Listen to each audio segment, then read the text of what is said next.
Глава Ингушетии Махмуд Али Калиматов поздравил жителей республики и всех мусульман с наступлением священного месяца Рамадан.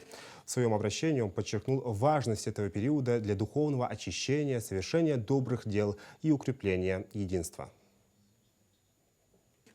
Хамсыр Мехкой, уважаемые соотечественники, по милости Аллаха наступил значимый и священный для всех мусульман месяц Рамадан, который дарует нам возможность соблюдать пост, стремясь в это время к благим делам, отметил Калиматов в своем телеграм-канале. Глава региона напомнил, что Рамадан – это время для проявления милосердия, добрососедства и взаимопомощи. Он призвал жителей республики использовать этот месяц для укрепления духовности и совершения добрых поступков.